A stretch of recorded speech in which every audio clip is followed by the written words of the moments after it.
Sit back, relax and enjoy listening. The next morning, RK and his team get ready for work as usual, but nothing has changed. The burden still weighs on them. The accusation remains unresolved, hanging over their heads. Their CEO is doing everything possible to uncover the truth, but so far, nothing significant has come up. The team sits together, thinking hard, trying to find a way to deal with the situation. Their connections aren't helping, and no leads are turning up. Frustration fills the air, but no one has a solution. By evening, after finishing their practice, RK and his team return home. Just as they step inside, the doorbell rings. The urgency in the ringing makes them pause. RK opens the door to see SV's manager standing there. His breath is heavy, his voice unsteady. He looks like he has rushed all the way here. He tries to speak but struggles, his words caught in his throat.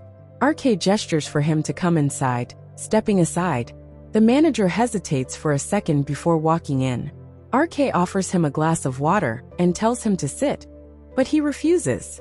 "I have something urgent to say," he says breathlessly. "Is ma'am inside?" RK pauses for a second. He has just arrived and has no idea about that. He is about to say it when suddenly, SV walks out of her room, talking on the phone. Her steps are strong and steady, her focus never shifting. No one dares to disturb her, stop her, or stand in her way. But then the manager speaks. "Ma'am." She stops in her tracks. SV turns toward him, recognizing his voice. No one has the courage to interrupt her when she is busy, not unless it is something critical. Sensing the urgency, she ends her call abruptly. "What is it?" she asks, her tone neutral but firm. The manager is still out of breath as he finally speaks. "Ma'am, your mother is coming."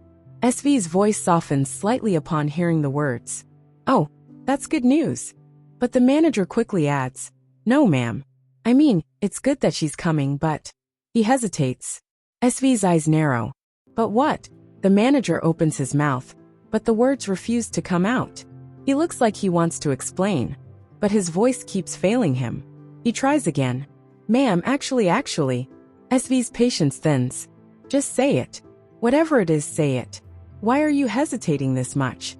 Still struggling, the manager lowers his head slightly and doesn't say anything.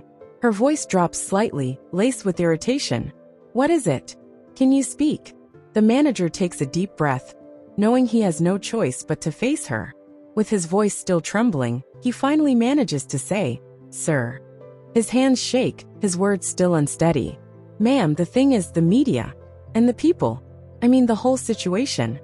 SV's brows furrow, confusion and irritation mixing in her expression. "Media? Environment?" Her voice sharpens. "What are you talking about?" She turns fully toward the manager, her eyes piercing. "What do you mean? What's going on?" Her frustration rises, and so does her voice. "Can't you just say it directly?" Her growing anger makes the manager shrink back slightly in fear. Seeing him hesitate, struggling to even speak, his voice breaking, his head lowered, and especially his shaky hands and trembling body, makes RK's chest tighten, unsettling him in a way he can't bear. So he says, "It's about me."